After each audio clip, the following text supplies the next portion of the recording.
Buen día, por favor, ¿me pueden confirmar si se me escucha fuerte y claro?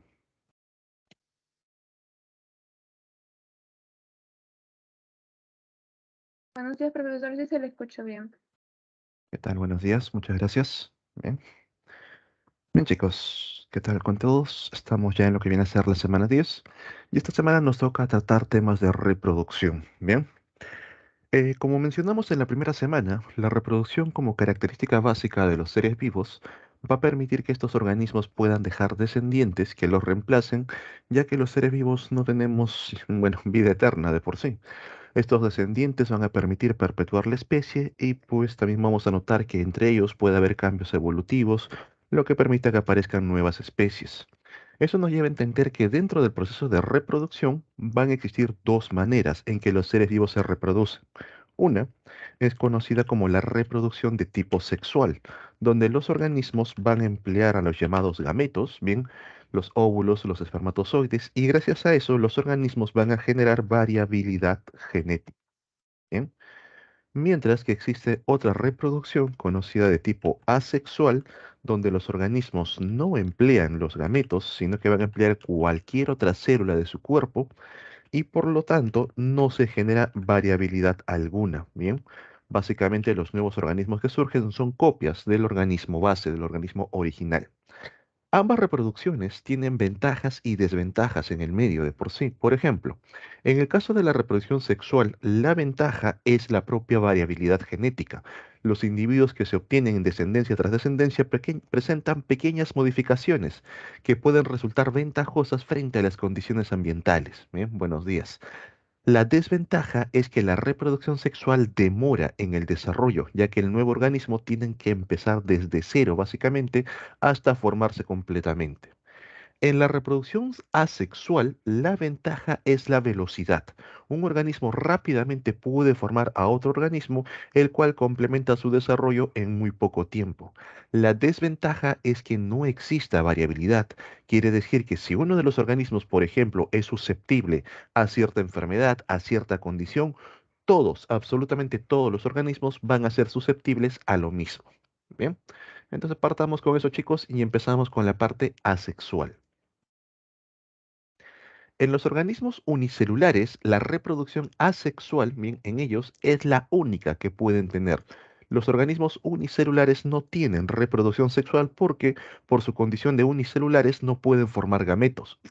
Estos organismos, por ejemplo, pueden realizar fisión binaria, en donde a partir de una célula madre que ya adquirió un tamaño adecuado bastante grande, duplica la carga genética, duplica el núcleo, reparte, digamos, concretamente todo el contenido del citoplasma y luego forma una incisión justo a mitad de la célula, permitiendo formar dos células hijas completamente iguales con la misma carga genética, con el mismo material repartido. Bien. Pero también los organismos unicelulares pueden realizar el proceso de gemación, donde a partir también de una célula madre, ahora la carga genética no se duplica completamente, sino que simplemente se separa una porción necesaria para formar una nueva célula. Esta nueva porción se lleva parte del citoplasma, no se lleva la parte de exactamente la mitad, sino lo necesario para que pueda sobrevivir. A esto se le conoce como una gema y luego se separa para poder continuar con su propia vida. Bien, entonces, producto de la fisión binaria, bien, a partir de una célula madre obtenemos dos células hijas y por gemación, a partir de una célula madre, obtenemos una célula madre y una célula hija. Bien, una diferencia muy básica entre ambos. En el caso de los organismos que puedan desarrollar esporas, bien, a eso se le conoce como el proceso de esporulación, cuando este organismo ya adquirió el tamaño adecuado, empieza una serie de divisiones nucleares. El núcleo se divide en dos, luego se divide en cuatro, luego pasa en ocho y así, y cada uno de esos nuevos núcleos es rodeado por una nueva membrana, bien con parte del citoplasma, lo necesario para continuar con su proceso de vida, y una vez que ya están completamente formados las esporas, simplemente la célula original se abre, bien, hace lisis, dejando libre a las esporas, las cuales van a poco a adquirir el tamaño adecuado para nuevamente reiniciar el ciclo. Bien, entonces, estos son los tres procesos que nosotros vamos a encontrar a nivel de organismos unicelulares. Todos ellos son considerados directamente asexuales, ya que los organismos unicelulares no tienen la capacidad de poder generar gametos. Bien. En el caso de organismos pluricelulares, también vamos a encontrar reproducción asexual, como por ejemplo en el caso de las plantas. Bien, vamos a colocarlo un poco más por acá.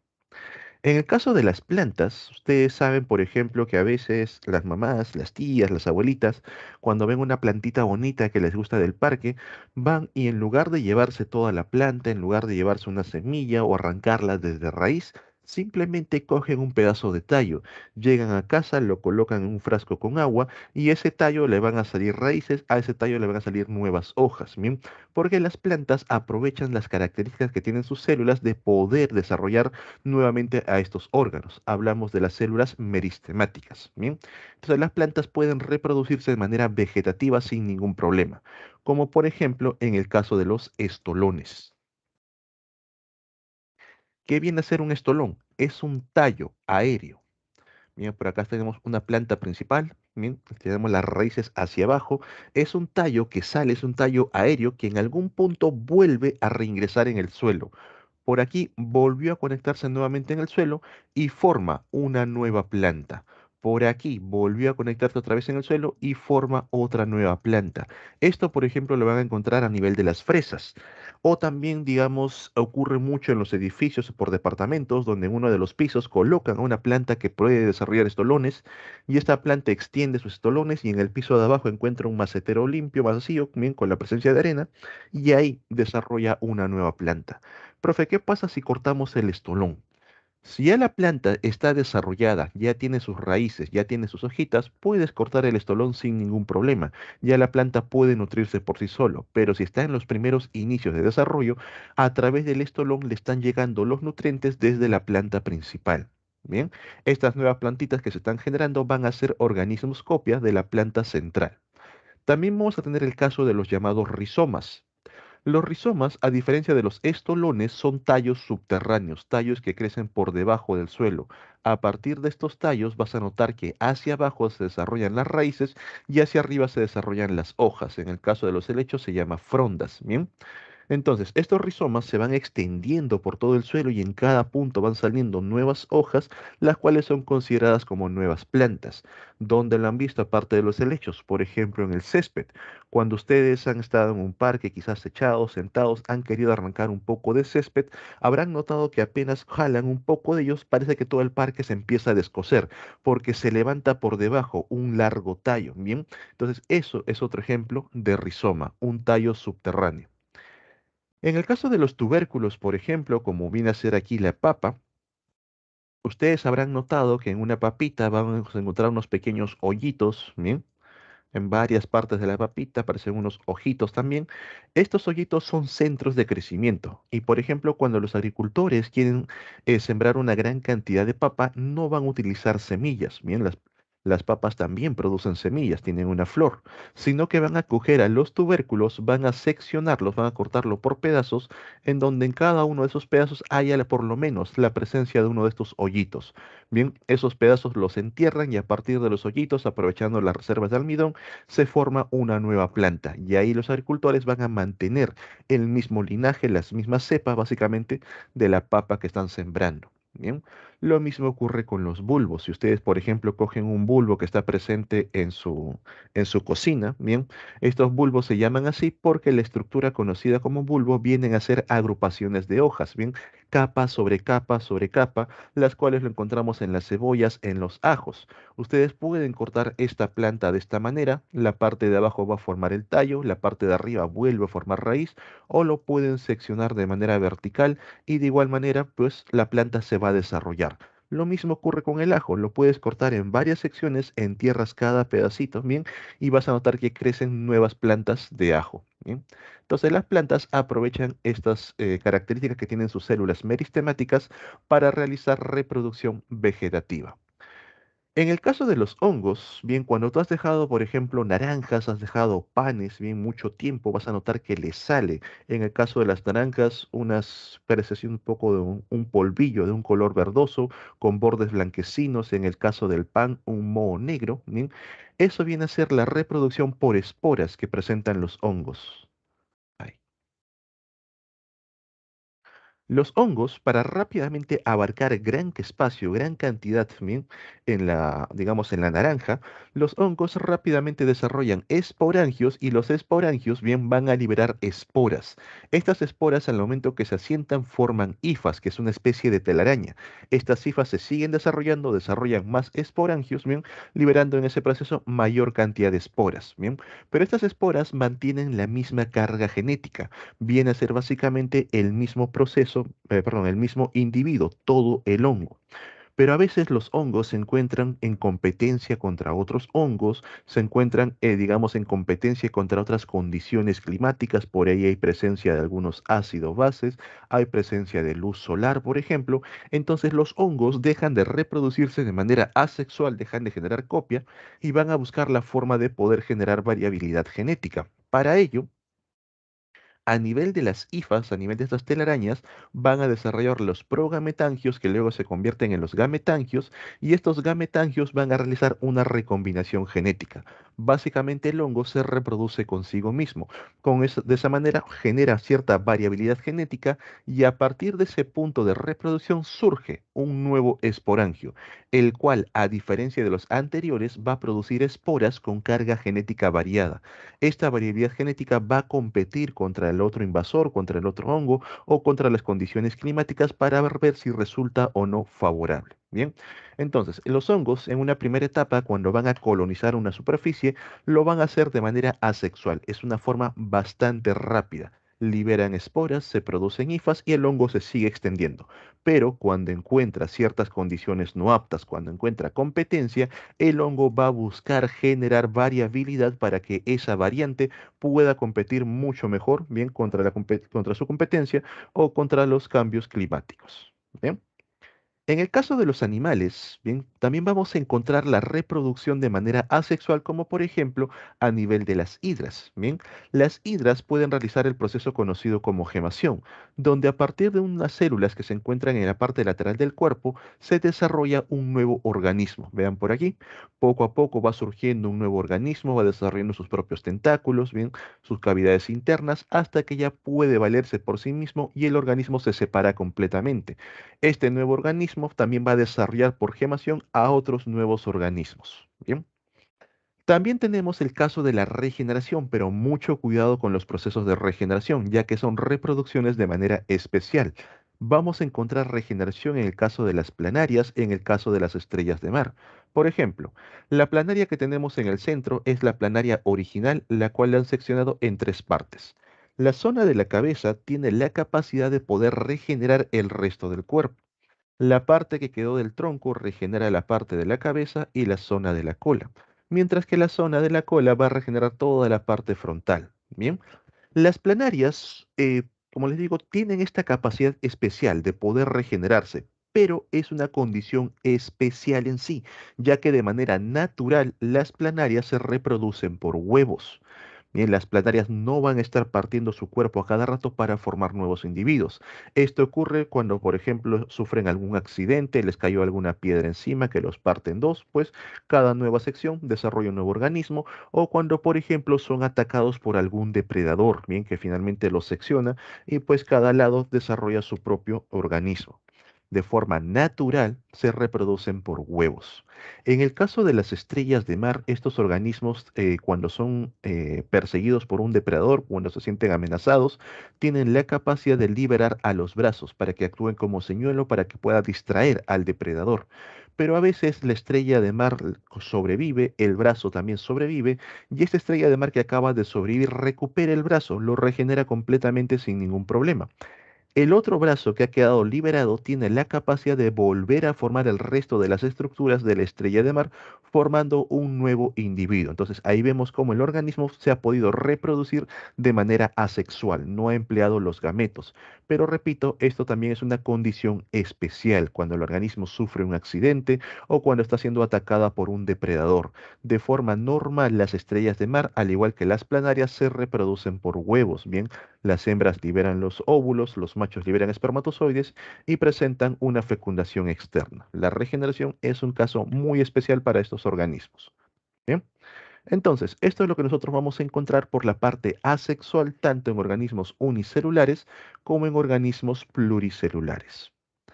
Ahora, para entender el proceso de reproducción sexual, primero debemos comprender cómo es que las células se van a dividir en nuestro cuerpo. Ustedes, que quizás no lo noten, pero día a día sus células realizan millones de divisiones, bien para poder mantenerse jóvenes. Ustedes por ahí quizás se han hecho una herida, rápidamente las células activan el ciclo celular y entran en proceso de división, rellenan la herida, terminaron de hacerlo, salen del ciclo celular. También, por ejemplo, para que ustedes puedan estar creciendo día a día, ustedes pierden cabellos bien simplemente con estar, digamos, ahí bañándose, con estar tocándose la cabeza, pierden una gran cantidad de células y todas ellas son recuperadas día tras día. ¿Gracias a qué? Al famoso ciclo celular. Bien. Todas nuestras células tienen la capacidad de desarrollar el ciclo celular, pero algunas solamente lo van a hacer en etapas embrionarias. Luego de eso ya no, como por ejemplo el caso del sistema nervioso. Bien, una vez que se desarrolló en la etapa embrionaria, de ahí en adelante ya no se van a dividir por seguridad nuestra. Bien, después le voy a explicar por qué.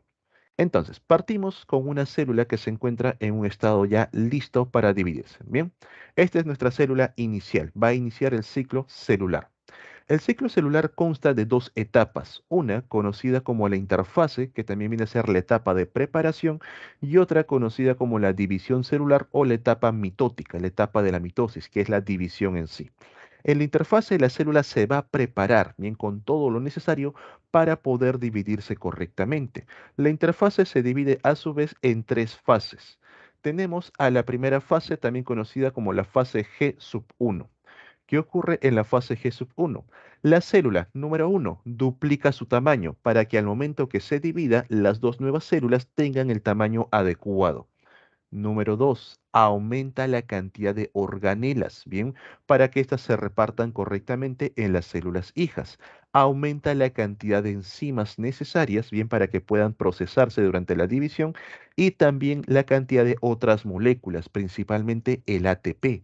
Va a almacenar gran cantidad de ATP ya que durante el proceso de división no va a poder formar energía hasta que finalice y con la energía de reserva tiene que finalizar todo el proceso de división. Luego de la fase G sub 1 vamos a llegar a la fase S, llamada fase S porque es la fase de síntesis de ADN.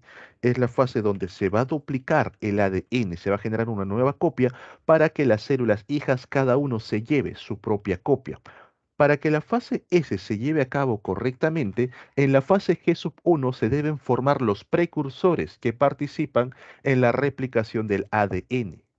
Esto lo vimos en la segunda clase, quizás algunos lo recuerden, quizás otros ya se olvidaron, pero muy importante recordarlo nuevamente ya que te pueden preguntar qué enzimas, qué proteínas se forman durante la fase G sub 1 que participan en la síntesis de ADN. Para poder duplicar correctamente el ADN, ingresa la proteína conocida como la topoisomerasa. Bien, la topoisomerasa estabiliza la cadena. Una vez que está estabilizada la cadena, va a ingresar una segunda proteína conocida como la helicasa, la cual empieza a cortar los puentes hidrógenos separando las cadenas. Recuerden que las cadenas pueden volver a formar puentes hidrógenos sin ningún problema, es bastante sencillo. Entonces, para evitar que las cadenas se vuelvan a unir, ingresan las proteínas de unión a cadena simple. Estas proteínas evitan que las cadenas vuelvan a unirse y las mantiene separadas para que sean replicadas. Como ya tenemos las cadenas separadas, vamos a indicar dónde es necesario iniciar el proceso de síntesis de ADN.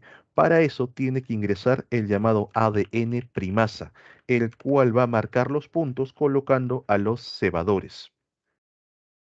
Una vez que ingresó el ADN primasa, marcó los puntos de replicación, ahora sí ingresa el ADN polimerasa. Bien, la polimerasa se encarga de leer la fracción de ADN que tiene ahí marcado y va a formar el complementario. Recuerden, lee adenina, forma timina, lee citosina, forma guanina, lee un carbono 3', forma un carbono 5', finaliza leyendo un carbono 5', finaliza bien formando un carbono 3'. Recuerden que una de las cadenas se forma por partes, los llamados fragmentos de Okazaki, y es necesario que estos fragmentos bien puedan ser unidos mediante enlaces fosfodiéster. Para ello vamos a finalizar con el llamado ADN de tipo ligasa, el cual se encarga de ligar, de unir estos fragmentos de Okazaki para formar una cadena continua. Bien, entonces chicos, no se olviden de estas proteínas, las que participan en la replicación celular. Estas proteínas o enzimas tienen que ser formadas en la G1 para que actúen correctamente durante la fase S, la fase de duplicación de ADN. Bien. Luego de la fase S vamos a llegar a la fase G2. Básicamente la G2 es la fase de ordenamiento. Ya tenemos todo lo necesario para poder duplicar, ya tenemos la carga genética duplicada, bien, empezamos a repartirlo correctamente y se forman los precursores que van a ayudar a repartir el ADN. Entonces las estructuras necesarias para la división empiezan a montarse. Bien, hablamos de los centrosomas y los cromosomas empiezan a condensarse. Esto es un punto muy clave, muy importante, chicos. El ADN de una célula que no se está dividiendo, que todavía no llega a mitosis, el ADN se encuentra bajo la forma de cromatina, se encuentra completamente descondensado. Si ustedes observan el ADN en sus células, bien que no se están dividiendo, van a ver algo así, como una especie de enredadera. Durante la fase G1, durante la fase S, el ADN se encuentra bajo la forma de cromatina, completamente enredado. Durante la fase S, mejor dicho, después de la fase de síntesis de ADN, bien, ahí se ha generado una nueva copia, pero sigue estando completamente enredado. Bien, en la fase G2, como que ya al finalizar justo previo a la mitosis, empiezan los procesos de condensación, donde los cromosomas poco a poco van apareciendo. Bien, recuerden que cada cromosoma ha generado su copia durante la fase S, para que luego, durante la división, durante la mitosis, puedan repartirse correctamente. En la mitosis, ahora sí, justo aquí, ahí recién observamos a los cromosomas completamente formados, bien con las famosas X, las cuales luego se separan, se reparten hacia cada una de las células hijas, completando de esa manera el ciclo celular. Bien. Entonces, chicos, mucho cuidado. Durante la interfase no se van a visualizar para nada a los cromosomas. Los cromosomas únicamente son visibles durante la mitosis. Bien, si a ti te extraen una célula normal e intentan buscar cromosomas, no los van a encontrar. Cuando las células finalizan el proceso de división, las células pueden volver al ciclo celular, pueden continuar dividiéndose o pueden abandonar el ciclo celular y van a salir a una fase estacionaria, bien, a una fase de reposo conocida como la fase G0. En esta fase, las células simplemente no se dividen, continúan con todos sus procesos, pero van a tener la capacidad de volver a retornar a la fase G1. Pero como les dije, hay excepciones. Las células nerviosas, ¿bien? Y también las células musculares no regresan al ciclo celular. Una vez que han finalizado el proceso de división, se van a quedar ahí por seguridad, bien por el desarrollo. ¿Por qué? Porque son células complejas de por sí. Las musculares, salvo algunas excepciones, tienen la capacidad todavía de poder dividirse, pero la gran mayoría, una vez que tú pierdes esos músculos, bien, no los vuelves a desarrollar. Y quizás hayas visto algunas personas que mediante cirugía o quizás por un accidente han perdido tejido muscular y el tejido epitelial ha crecido por encima y les ha quedado un hueco. Esas fibras musculares ya no las van a recuperar, ya no se vuelven a dividir. En el caso de las partes nerviosas, bien, el tejido nervioso central sobre todo, bien, no va a poder dividirse nuevamente. ¿Por qué? Porque los nervios forman caminos, caminos que básicamente nuestro sistema nervioso central aprende para poder controlar el cuerpo. Por ejemplo, para poder escribir, para poder controlar la mano, mi cerebro ha podido aprender los caminos necesarios. Bien, desde pequeños empezaron con la manipulación de objetos, empezaron a agarrar objetos grandes, objetos pequeños, luego fueron practicando los movimientos circulares, movimientos lineales, hasta que finalmente aprendieron a escribir. El cerebro conoce los caminos necesarios para manipularlos. Si una persona, por ejemplo, en ese momento sufre una pérdida de mano, le amputan completamente la mano y se la vuelven a conectar todas las fibras, los nervios tienen que volver a reaprender los nuevos caminos. Esta persona no va a poder mover la mano bien como lo hacía antes del accidente. De igual manera ocurre si nuestros nervios se dividiesen constantemente. Los caminos serían ahora cada vez nuevos y el cerebro día tras día tendría que volver a aprenderlos. Algo así como, por ejemplo, ustedes conocen el camino que hay de su casa a la universidad, saben cuál es la ruta, saben los buses que deben tomar. Imagínense si esos caminos cambiaran día tras día. Todos los días tendrían que volver a aprender cuál es el camino para llegar a la universidad también, y en muchos casos ni siquiera llegarían, se perderían a mitad de ruta. Por eso que las células nerviosas, una vez que se han reproducido, una vez que se han dividido, bien, en las etapas embrionarias, abandonan el ciclo celular a la etapa G sub 0 y ya no regresan, no se vuelven a dividir. Una vez que los pierdes, es para siempre. Bien. El resto de células, sobre todo las células epiteliales, van a regresar constantemente al ciclo celular. Terminan de reparar la herida, salen a fase G sub 0, no pasa nada, te vuelves a hacer otra herida, regresan al ciclo celular para rellenar esa herida. Bien. Ahora, en la imagen que te han colocado por aquí en la derecha están representando los cromosomas, pero repito, los cromosomas solamente son visibles durante la división celular. Bien, entonces, por aquí tenemos a la célula inicial con la que partimos el ejemplo. Esta célula va a crecer, se dan cuenta que presenta un juego de cromosomas. Bien, aquí ocurre la replicación cromosómica, ya tiene sus copias. Luego de eso tenemos a la segregación cromosómica. Básicamente, para que me sigan, aquí está la etapa G sub 1, aquí ocurre la fase S, aquí vamos a encontrar a la fase G sub 2, ¿bien? Y aquí en la división celular es la parte de la mitosis, la fase M, ¿bien? Y a las nuevas células, cada una de ellas se lleva un juego cromosómico, ¿ok? Bien, chicos, hasta aquí. ¿Quedaría alguna duda, alguna consulta? ¿Algo que no se entienda? ¿Todo bien?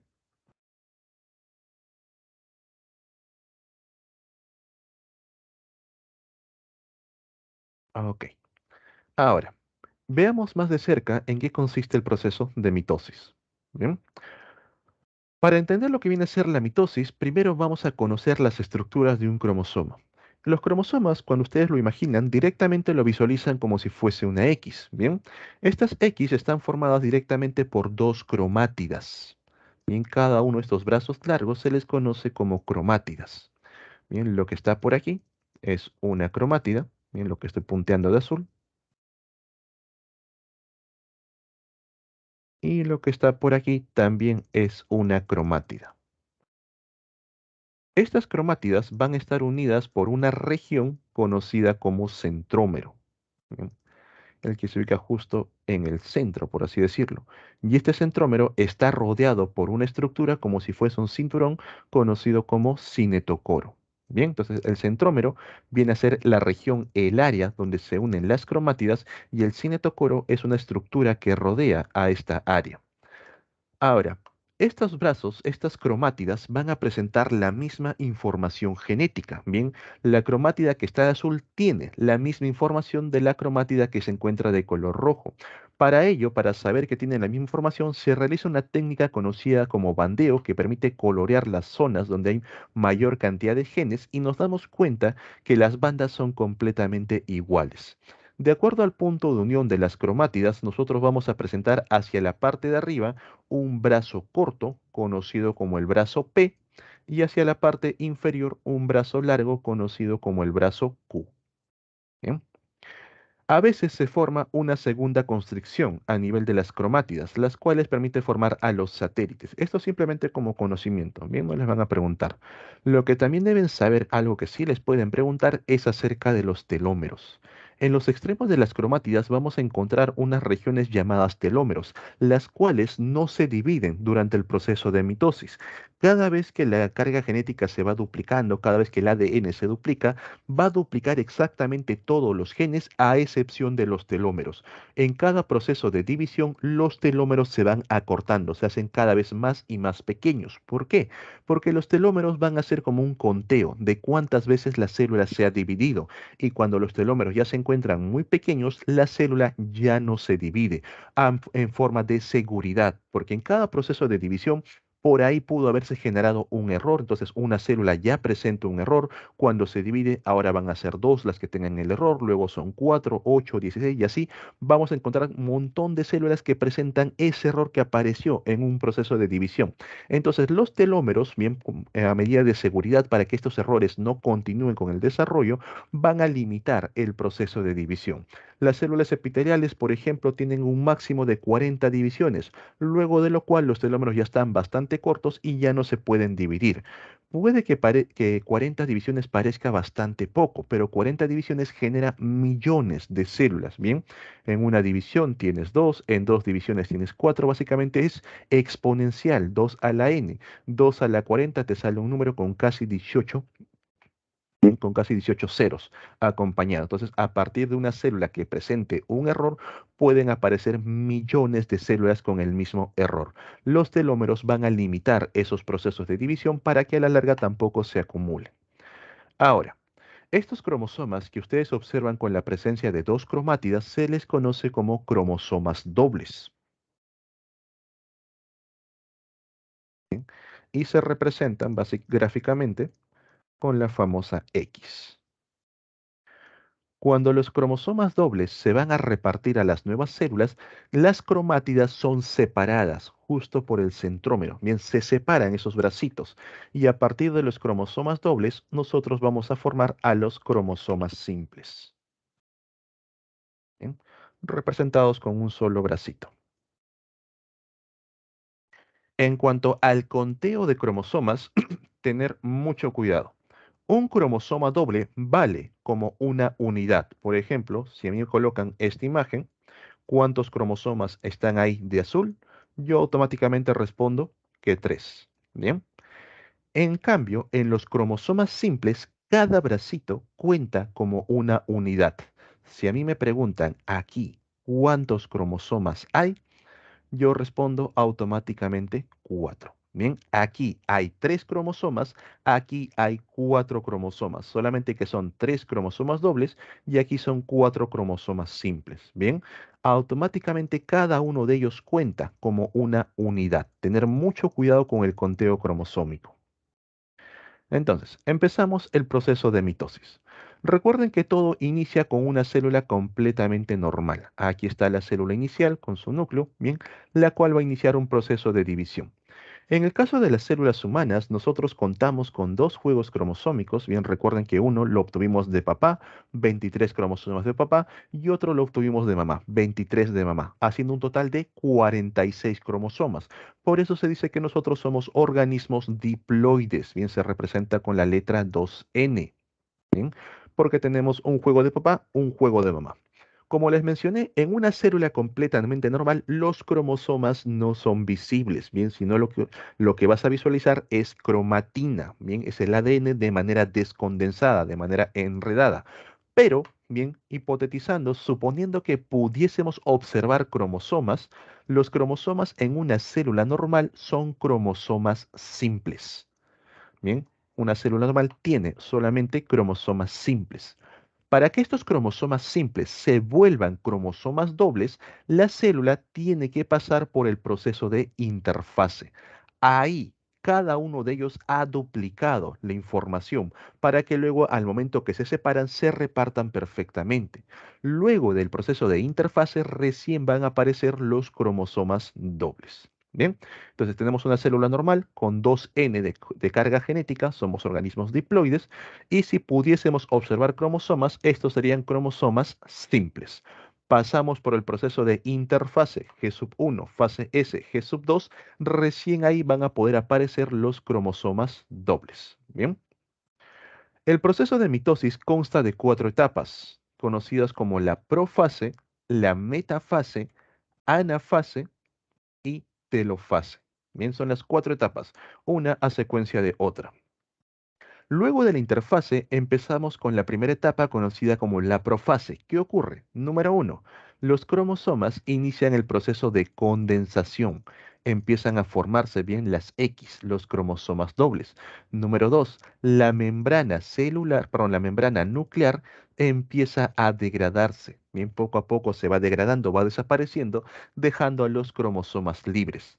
Los centrosomas, que se van a encargar de todo el proceso de división durante la mitosis, se dirigen hacia los extremos. Bien, voy a colocarlo por aquí. Los centrosomas.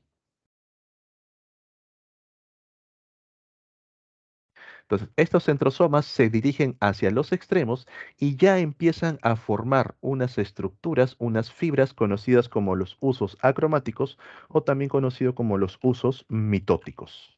¿Bien? Estas fibras van a ayudar a repartir correctamente la carga genética. Ahí. ¿Bien? Entonces, durante la profase, inicia la condensación de cromosomas, la membrana nuclear o carioteca desaparece, los centrosomas se dirigen hacia los polos y ya están formando los usos mitóticos. Luego de la profase sigue la metafase, ¿bien? Una metafase siempre lo van a reconocer porque todos los cromosomas se ubican en una posición central, en una línea ecuatorial, en un eje central. Los centrosomas ya se encuentran cada uno hacia los extremos y los usos mitóticos ya se han formado completamente, pudiendo anclarse perfectamente con el cinetocoro, bien, de los cromosomas. Vamos a observar a nivel de estos cromosomas, bien, que están así de ladito, por aquí, que a cada cromosoma se le ha unido dos usos, bien, mitóticos, uno por arriba, uno por abajo. Bien, entonces toda metafase se reconoce por eso, porque todos los cromosomas se encuentran en la posición central. Luego de la metafase continuamos con la anafase, que ocurre con los usos mitóticos. Se empiezan a cortar, van a jalar a los cromosomas para separarlos bien a través del centrómero. Por aquí se realiza una división, separando las cromátidas. Entonces, notamos que hacia cada lado de la célula, hacia cada lado de los polos, se van a llevar uno de los brazos, una de las cromátidas. Pero recuerden, la información genética que presenta esta cromátida es la misma información genética que presenta la de aquí. Lo mismo ocurre con el resto de las cromátidas, ¿bien? Porque tienen la información duplicada, lo que permite que cada lado de la célula se lleve concretamente la misma información genética, ¿bien? Luego del proceso de anafase, los cromosomas se van juntando nuevamente. Notamos que se empieza a formar una nueva membrana nuclear. Se da un proceso de encisión. Bien, la célula se empieza a dividir en dos. Y a esto se le conoce directamente, vamos a colocarlo por aquí abajo, bien, como la citocinesis. Bien, la célula forma un estrangulamiento en la parte central que finaliza dividiéndola en dos. La citocinesis, la división celular. Bien.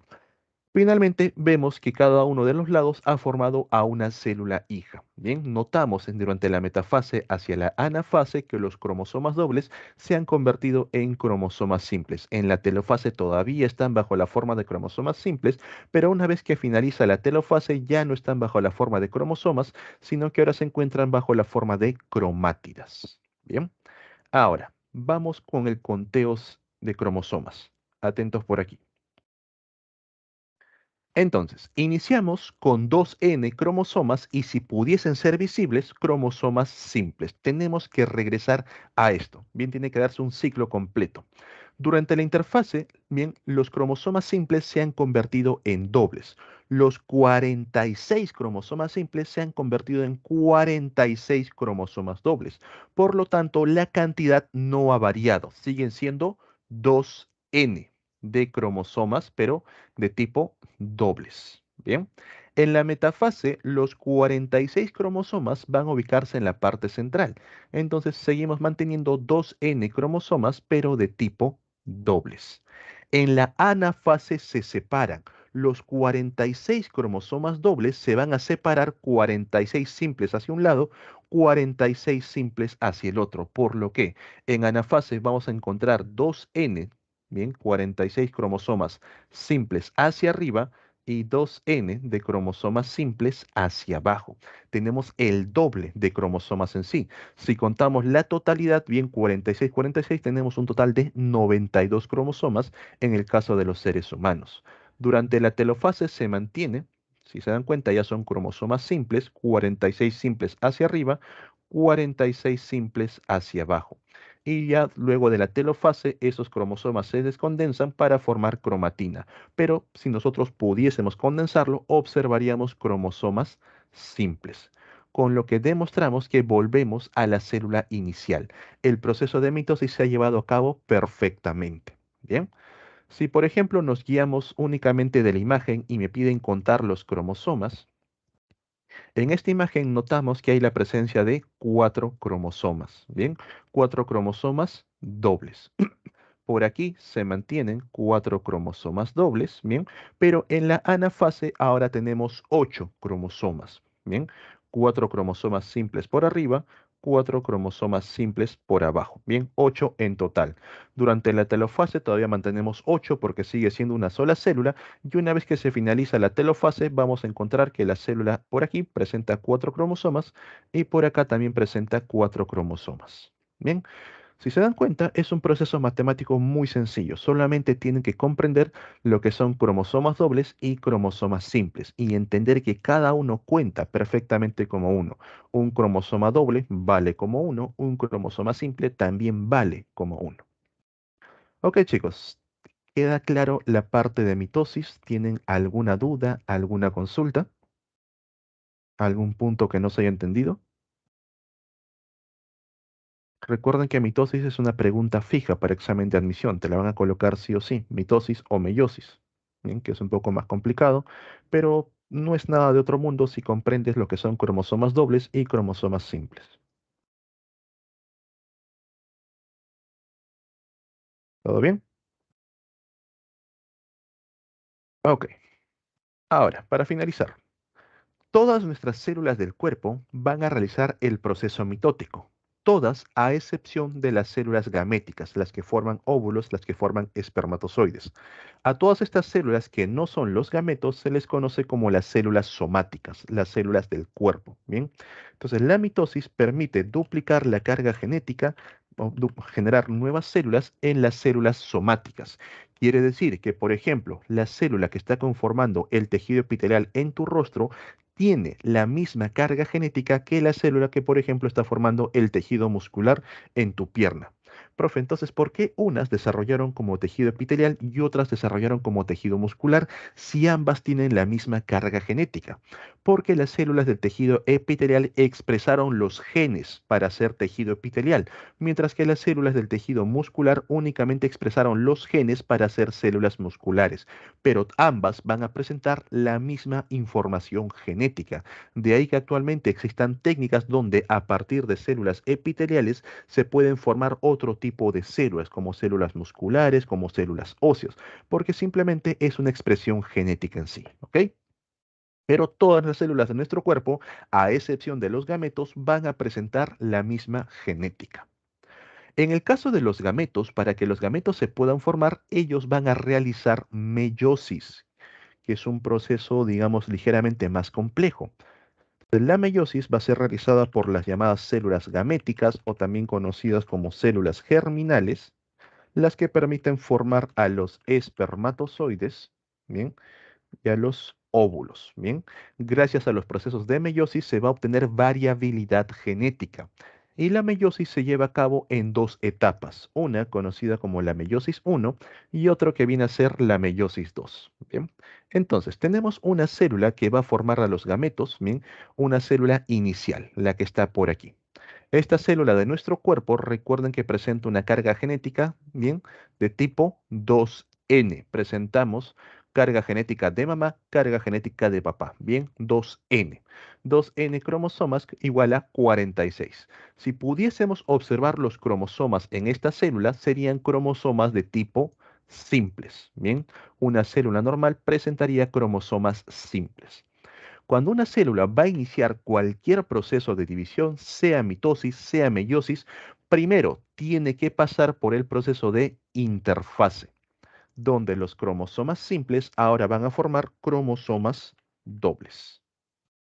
Bien, entonces toda célula para iniciar cualquier proceso de división pasa por interfase, sea mitosis, sea meiosis. Ahí los cromosomas simples ahora han formado cromosomas dobles. La meiosis va a tener las mismas etapas que la mitosis. Bien, tenemos por aquí a la profase, metafase, anafase y la telofase. Solamente que se llevan dos veces. Profase 1, metafase 1, anafase 1, telofase 1 y lo mismo con la meiosis 2. Profase 2, meta 2, ana 2 y telo 2. Bien. La etapa más importante del proceso de meiosis viene a ser la profase 1, aquí. Esto es la etapa muy importante ya que permite generar variabilidad. Por eso que la profase 1 se estudia por separado, ¿bien? Se subdivide en 5 etapas en sí. Leptoteno, cigoteno, paquiteno, diploteno y diacinesis. Una palabra que a mí me enseñaron para poder recordarlo y no sé qué significa, pero hasta el día de hoy me acuerdo, es el lesipadidi, ¿bien? Con lo cual tú vas a recordar lo que viene a ser el leptoteno, el cigoteno, el paquiteno, el diploteno y la diacinesis. ¿Sí? El famoso lesipadidi. Ahí. Entonces, observemos qué ocurre de cerca en la profase 1. Atentos por aquí. Luego de la interfase, recuerden que los cromosomas simples ahora se van a ver como cromosomas dobles, y es algo que observamos aquí. Tienen ya lo que viene a ser las dos cromátidas unidas bien por el centrómero. Estos cromosomas dobles en el leptoteno todavía están bastante, digamos, susceptibles a poder ser modificados. Parecen como si fuesen fideos que recién se están cociendo, bien bastante maleables, ¿sí? Y vamos a aprovechar esa maleabilidad para poder intercambiar carga genética. Bien, entonces durante el leptoteno inicia la condensación de los cromosomas. Los cromosomas se encuentran todavía bastante maleables, no adquieren la rigidez ya de los cromosomas en sí cuando se forman las X.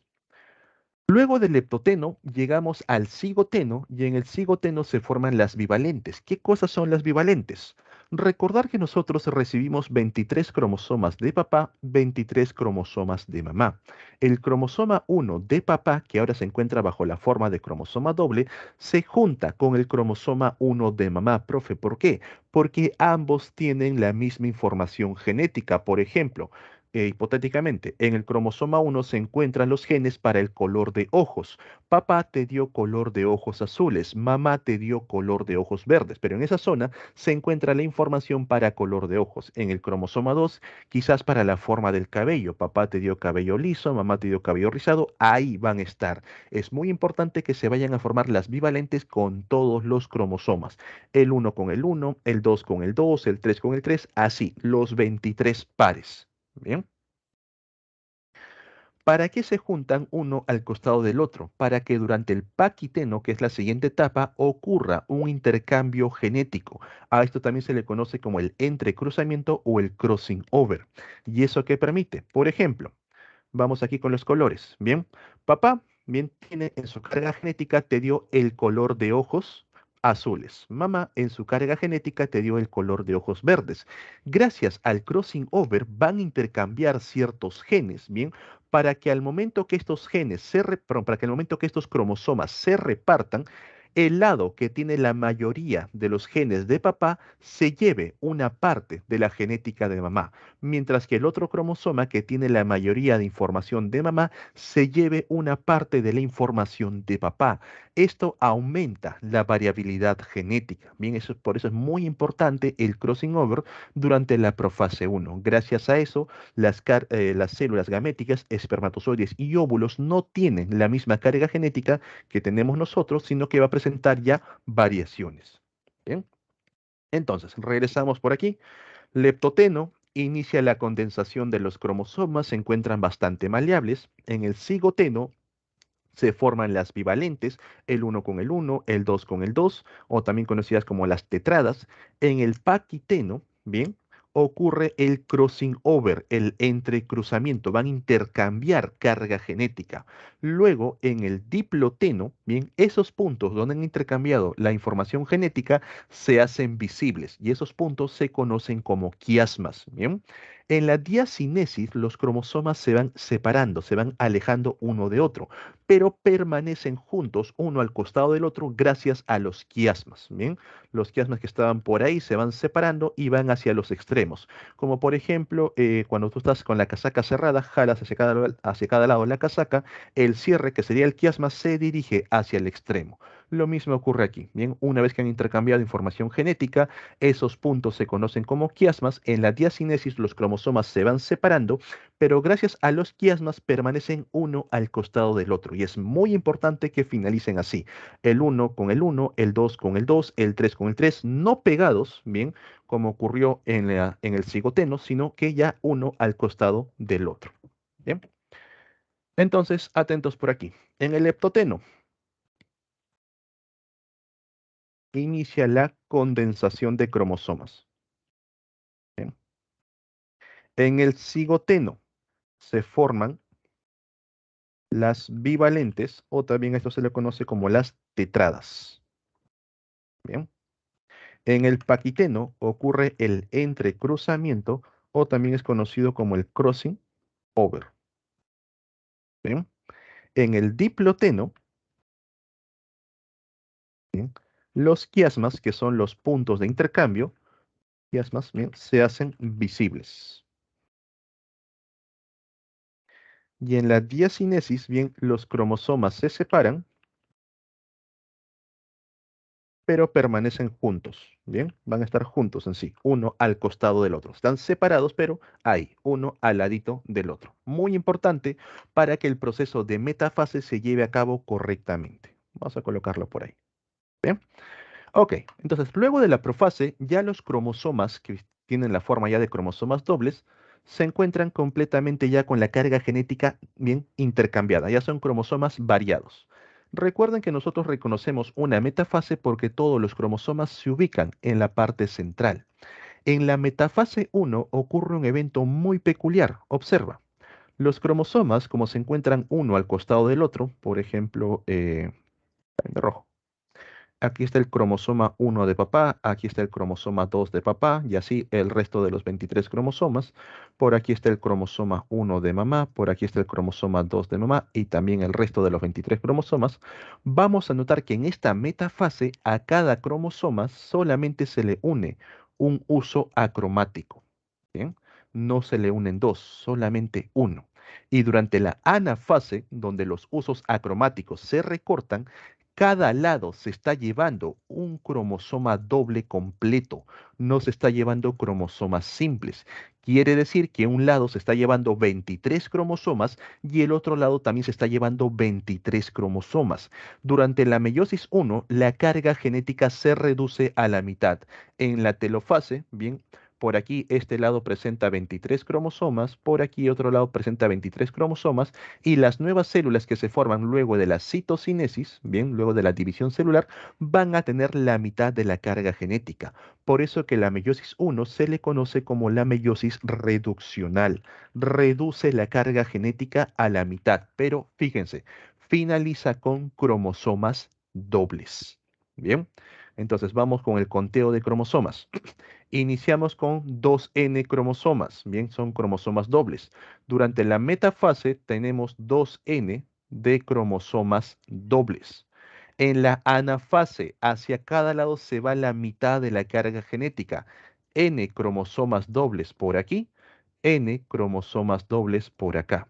Bien, finaliza la anafase y en telofase cada célula presenta N cromosomas, pero de tipo doble. Tiene carga genética haploide. Bien, un solo juego de cromosomas. Bien. Entonces, chicos, durante la meiosis 1 se reduce la carga genética a la mitad y las células finales tienen cromosomas dobles.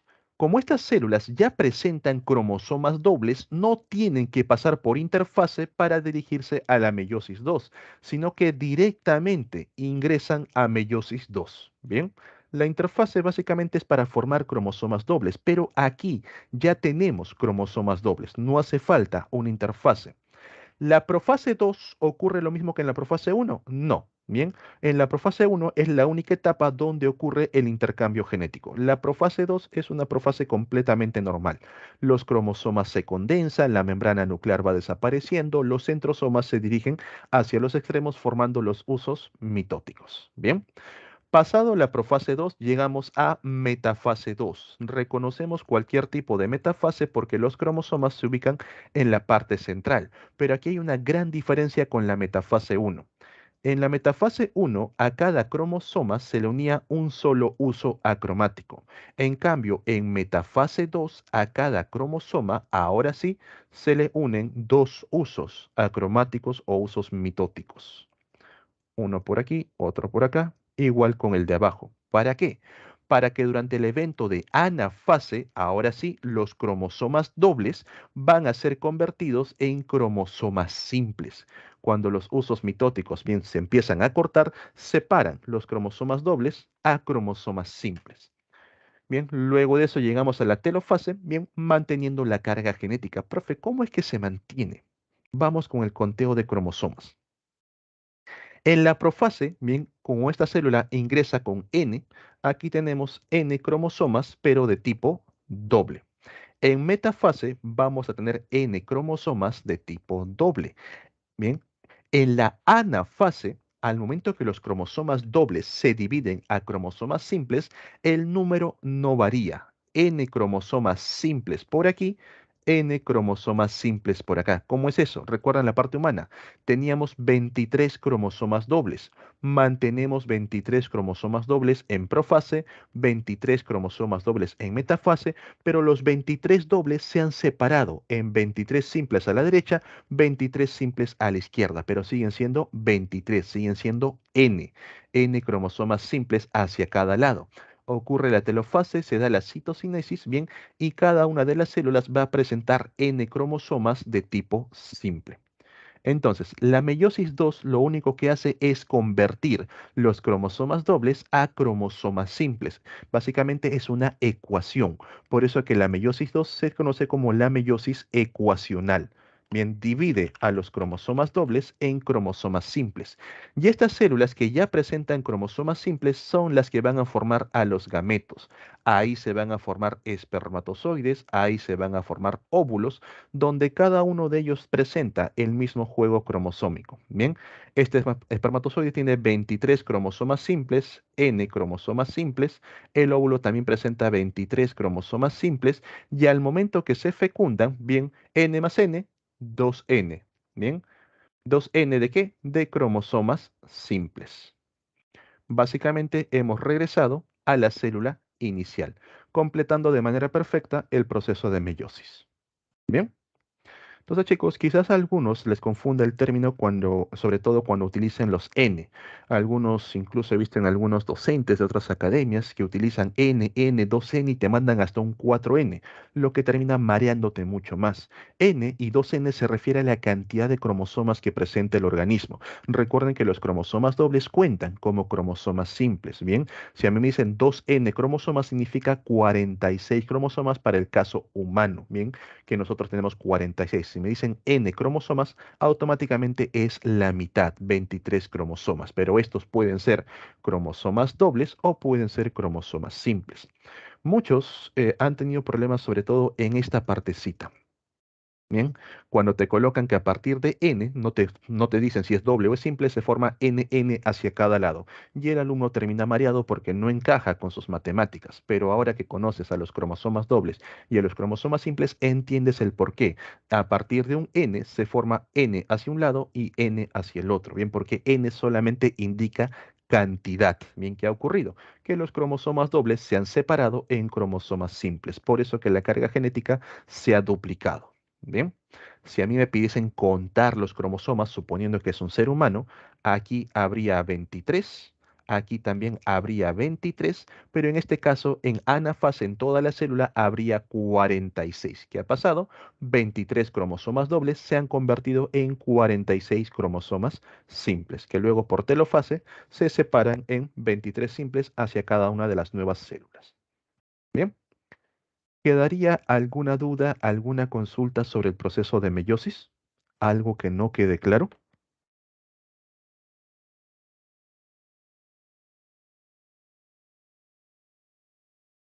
Claro, profesor. ¿Todo bien? Ok. Bien, chicos, entonces, ahora sí, conociendo lo que es ciclo celular, conociendo mitosis y meiosis, entramos de lleno a la reproducción sexual. Bien, y empezamos con la parte de las plantas. La parte reproductiva de manera sexual en las plantas se da justo en las flores. Vamos a colocarlo más grande. Bien. Entonces, las plantas de manera asexual, recuerden que utilizábamos tallos, utilizábamos tubérculos, utilizábamos bulbos, cualquier otra estructura. Pero para la reproducción sexual vamos a encontrar a las flores. Estas flores pueden ser de tipo hermafroditas, que son las más comunes, donde vamos a encontrar ambos sexos en la misma flor. Pero también encontramos flores bien de tipo monoicas, perdón, dioicas, donde tenemos los sexos separados. Hay flores masculinas, hay flores femeninas. Bien, el caso da igual. En la parte de la flor, bien, la parte masculina se le conoce como el estambre. Y este estambre está formado por un filamento, que es un largo, como un pequeño palito que se sienta en la base, y en la parte superior encontramos a la antera, donde se van a producir los granos de polen. La parte femenina está representado por el pistilo o también conocido como gineceo. Bien. Este pistilo consta de tres zonas. La punta, la parte superior, se conoce como estigma, luego encontramos una estructura alargada conocida como el estilo y una base bastante amplia conocida como el ovario, dentro del cual encontramos al óvulo. Entonces, estigma, estilo y ovario. De la parte masculina, vamos a nosotros encontrar, perdón, al microesporangio para formar a los granos de polen. De la parte femenina encontramos a la megaspora, a partir de la cual se va a formar el saco embrionario maduro. En un proceso de fecundación, el grano de polen va a caer justo en el estigma y ahí se forma el tubo o conducto polínico. A través del tubo o conducto polínico, las células, bien los núcleos germinales del grano de polen, van a llegar al saco embrionario maduro y ocurre un evento conocido como la doble fecundación. Bien, ocurren dos eventos de fecundación. A partir de esa doble fecundación se va a desarrollar por un lado el endosperma con una carga 3N y por otro lado se desarrolla el embrión, manteniendo la carga genética. Ese endosperma también es conocido como el cotiledón y le va a brindar los nutrientes necesarios al embrión durante sus primeras etapas de desarrollo. El embrión continúa con su desarrollo, forma una nueva planta conocida como el esporofito. Profe, ¿las plantas pueden tener carga genética 3N? Sí. Cuando nosotros tenemos un solo juego de carga genética, se le conoce como organismos haploide y se representa con la letra N.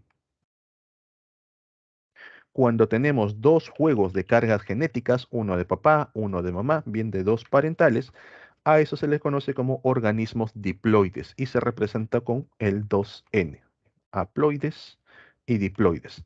Pero en el caso de las plantas pueden presentar tres juegos de cargas genéticas y eso se le conoce como los triploides y se representa con la letra 3N. Bien, básicamente ha existido un proceso donde dos núcleos NN se han fusionado y luego llegó un núcleo extra para fusionar N más, formando realmente el triploide. Esto, chicos, es una reproducción sexual de manera general. Vamos a analizar etapa por etapa. Empezamos entonces con la parte masculina. La parte masculina viene a ser la parte pequeña, la parte micro. Ahí ocurre la microsporogénesis. Nos ubicamos a nivel de los estambres, por aquí está el filamento, vamos hacia las anteras y dentro de las anteras encontramos a los sacos polínicos. En estos sacos polínicos vamos a ubicar al microsporocito, la célula inicial, el cual por procesos de meiosis y luego de cariocinesis va a formar al grano de polen, el gametofito masculino. ¿En qué consiste cada proceso? Atentos por aquí. Partimos de un microsporocito que presenta carga genética 2N, carga genética diploide. Este microsporocito realiza meiosis 1. Pregunta, ¿meiosis 1 reduccional o ecuacional? La meiosis 1 Reduccional. reduccional, correcto. La meiosis 1 reduce la carga a la mitad. Ahora vamos a encontrar NN, pero recuerden que son cromosomas dobles. Meiosis 2 ecuacional, de cromosomas dobles a cromosomas simples. Cada una de las células se divide en dos y vamos a formar cuatro microesporas donde cada uno presenta carga genética haploide, pero de cromosomas simples. Bien. Esta microespora va a realizar un evento llamado cariocinesis. ¿Qué cosa es la cariocinesis? Es la división a nivel de la carioteca, a nivel del núcleo. La célula no se divide, solamente el núcleo. Entonces, esta célula tenía un solo núcleo que está por aquí. Ese núcleo se ha dividido y ahora presenta dos. pasas por cariocinesis 1, aquí corrijan chicos, es cariocinesis 2, pasas por dos eventos de cariocinesis para finalmente formar a un grano de polen. Este grano de polen, si ustedes lo observan, presenta tres núcleos en su interior. Dos de ellos son conocidos como los núcleos espermáticos, ¿bien? Que lo voy a colocar de rojo, y uno de ellos es conocido como el núcleo tubular o el núcleo del túbulo, que lo voy a colocar de azul. Todos estos núcleos presentan carga genética bien haploide, N, N, N. Profe, ¿ese es el triploide? No, son núcleos completamente separados. Tienen que estar juntos para ser considerados 3N. Bien, entonces dentro de un grano de polen vamos a encontrar la presencia de tres núcleos. Dos núcleos espermáticos y un núcleo del túbulo o núcleo del tubo. Bien, entonces dejamos por aquí a los granos de polen y vamos con la parte femenina. Si se dan cuenta, la parte masculina trata de generar cantidad. A partir de un microsporocito se han formado 4 granos de polen. La parte femenina no busca cantidad, busca calidad y la parte femenina es una parte grande. Ahí ocurre la megasporogénesis. Nuevamente iniciamos con un megasporocito. Carga genética 2N. Meiosis 1, meiosis reduccional. Reduce la carga a la mitad. N por arriba, N por abajo, pero cromosomas dobles. Meiosis 2, meiosis ecuacional. De cromosomas dobles a cromosomas simples. Se forman 4 megasporas y todas ellas con la carga genética haploide de cromosomas simples. De las 4 megasporas, la planta, la parte femenina, selecciona a la mejor. Las otras tres son degradadas. Solamente una de ellas va a continuar con todo el proceso. Bien, el resto ha sido degradado. Esta única megaspora que sobrevive con su único núcleo va a pasar tres eventos de cariocinesis. Primera cariocinesis, segunda cariocinesis, tercera cariocinesis. Quiere decir que un solo núcleo ahora va a formar dos, luego van a formar cuatro y luego van a ser 8. Bien, la cariocinesis únicamente es la división a nivel de la cario, de la carioteca, a nivel del núcleo. Cuando obtenemos esta célula con 8 núcleos haploides, todos presentan carga genética N, a esto se le conoce como el saco embrionario inmaduro. Para que este saco embrionario inmaduro se convierta en el saco embrionario maduro o llamado el megagametofito, bien, el gameto femenino, de los 8 núcleos, 5 se degradan. Esos 5 que se degradan van a formar 3 antípodas y 2 sinérgidas. Bien, de los 8 núcleos, 5 se degradan, me quedan 3. De esos 3, 2 se fusionan, formando el núcleo secundario o núcleo polar. Aquí. 2 de ellos se han fusionado. Bien, N más N, aquí tenemos a un diploide, 2N. Y el otro núcleo que queda restante viene a ser el núcleo del huevo, bien, el que va a dar origen al embrión con su carga haploide, N. Ahí está. Entonces, chicos, mucho cuidado, bien, son 8 núcleos, de los cuales 5 se degradan, formando 3 antípodas, 2 sinérgidas. Lo ven por aquí, 3 antípodas, 2 sinérgidas. 2 de ellos se fusionan formando el núcleo secundario o núcleo polar que está por aquí, y uno de ellos va a ser el núcleo del huevo, el que va a esperar ser fecundado para formar al nuevo embrión. Bien, chicos, realicemos un proceso de fecundación. Para ello vamos a traer al grano de polen. Bien, pero primero por aquí. Entonces, recordar que el grano de polen en su interior presenta 3 núcleos, 2 núcleos espermáticos y un núcleo tubular o núcleo del túbulo. Algo que van a notar en las plantas es que el pistilo, bien, la parte femenina, el pistilo es mucho más alto que las anteras, que la parte masculina. ¿Y eso por qué? Para evitar la autofecundación. La flor no quiere fecundarse a sí misma, entonces quiere recibir granos de polen de otra flor. Cuando el grano de polen llega a nivel del estigma, el núcleo del túbulo se fusiona con el estigma. Ahí pierdes uno de los núcleos, ya no está presente.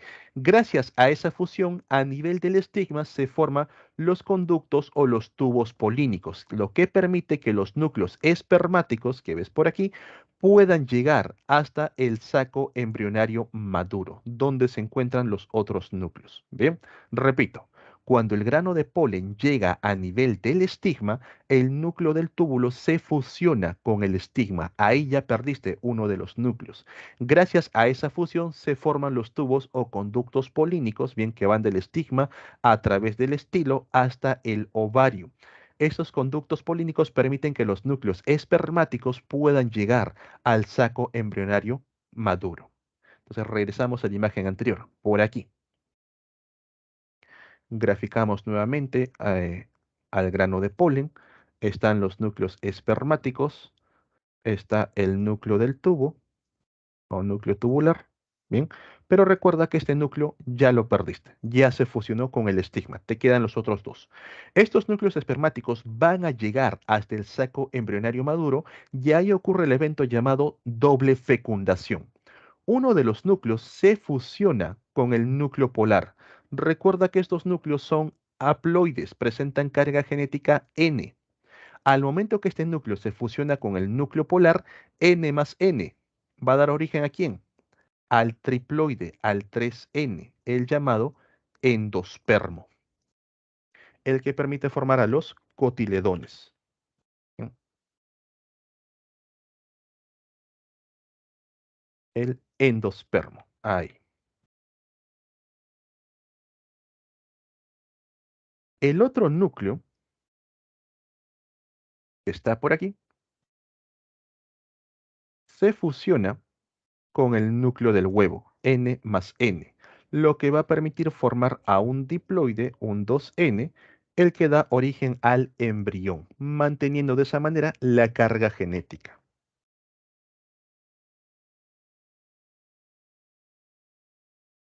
Entonces, chicos, simplemente eso viene a ser la doble fecundación. Primero vamos a formar a lo que viene a ser las esporas, los granos de polen, bien con la presencia de sus tres núcleos, y luego vamos a formar al saco embrionario maduro, bien de los 8 núcleos, 5 degradados, 2 que se fusionan y uno que es el núcleo del huevo. Luego de ello ocurre el proceso de doble fecundación. El núcleo tubular se pierde porque se fusiona con el estigma para formar bien el conducto polínico. Por ese conducto polínico, los otros dos núcleos espermáticos van a llegar hasta el saco embrionario maduro. Gracias a eso, a nivel del saco embrionario maduro se forma la semilla. Recuerda que esta semilla tiene la presencia bien, del endospermo, aquí está, también conocido como el cotiledón, y sobre él el pequeño embrión. Van a estar rodeados por una pequeña capa conocida como tegumento. Profe, ¿y de dónde surge la parte comestible del fruto? El saco embrionario maduro se encuentra dentro de un ovario. El ovario, que viene a ser toda la estructura enorme, es la que va a formar a los frutos. Bien, el saco embrionario maduro únicamente forma a la semilla, lo que se encuentra en el centro. Y nosotros también debemos aprender a reconocer las estructuras presentes en un fruto. Bien, antes de pasar con ello, ¿quedaría alguna duda, alguna consulta respecto a la doble fecundación en las plantas? ¿Algo que no se haya entendido? ¿Todo bien? Todo bien, profesor. Correcto, gracias. Ahora, tenemos también conocer las partes, las estructuras presentes en el fruto, de afuera hacia adentro. La cáscara que ustedes ven en el fruto se conoce como epicarpio. La parte carnosa, la parte comestible, bien se conoce como el mesocarpio. Y justo para llegar a la semilla van a encontrar una estructura dura, bien sobre todo en los duraznos que ustedes han visto, la pepa es bastante duro, una textura rugosa. Esa parte dura se conoce como endocarpio. Dentro del endocarpio recién nosotros ubicamos a la semilla que está rodeada por una membrana conocida como tegumento, el cual protege al embrión y este embrión se encuentra siempre con su cotiledón llamado el endospermo. Por ejemplo, ustedes cuando han comido mango han visto que al final del mango queda una especie de pelos que están pegados a una cáscara blanca que está en el centro. Entonces, de afuera hacia adentro, la cáscara del mango, que es bastante delgado, sería el epicarpio. La parte carnosa, todo ese amarillito, viene a ser el mesocarpio. El endocarpio es esa estructura de donde le salen los pelos. Si ustedes abren el endocarpio, recién ahí van a observar a la semilla, van a observar el embrión, al endospermo y una especie de cubierta de color café que viene a ser el tegumento.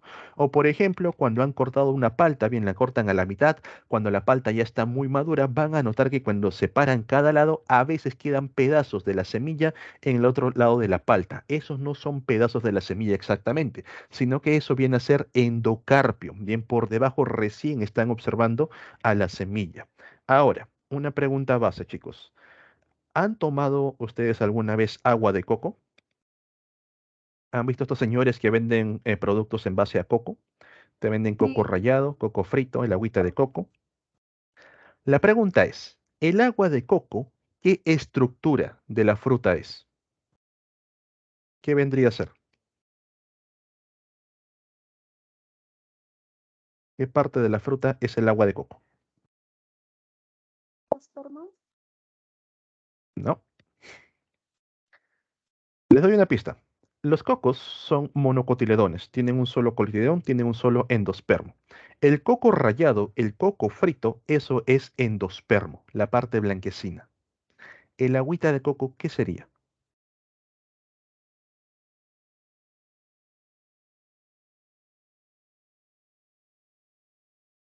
¿Nadie?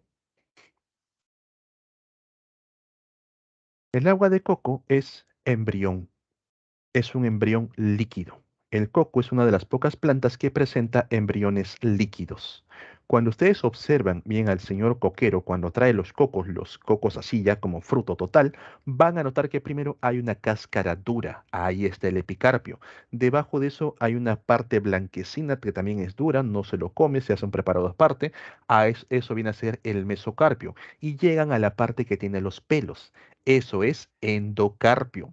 Tú ves que el señor coquero abre esa parte que tiene los pelos y dentro encuentras una masa blanca de donde sale el coco rallado, bien sale el coquito frito, todo eso. Esa parte blanca es endospermo y lo que se encuentra en el centro que se conoce como el agüita de coco es un embrión. Es un embrión de tipo líquido. Cuando ustedes les coloquen partes de los frutos, chicos, empiecen o bien desde afuera, si pueden reconocer directamente la cáscara, o desde el centro. No intenten meterse directamente, profe, esta es la parte comestible, automáticamente es mesocarpio. No, porque eso va a generarle problemas. Por ejemplo, en el caso de las legumbres, ustedes han pelado alguna vez arvejita, ¿bien? La vaina de la arveja, eso viene a ser la cáscara, es el epicarpio. Las arvejas no cuentan con mesocarpio. Bien, un familiar cercano a la arveja es el pacae. En el pacae sí vamos a observar mesocarpio, que es la parte blanquecina que ustedes comen, pero en las arvejas no hay. Por ahí quizás algunos observen una parte blanquecina que está muy pegado a la cáscara, eso vendría a ser el mesocarpio, sino que directamente llegamos a la semilla. Ahí observamos al tegumento, que es esa membrana que está rodeando la semilla, y cuando nosotros abrimos la semilla de una arveja, vamos a notar la forma de los dos cotiledones. Los cotiledones automáticamente son endospermo, pero estos cotiledones no se separan completamente, van a estar unidos por una pequeña pieza. Esa pequeña piecita viene a ser el embrión.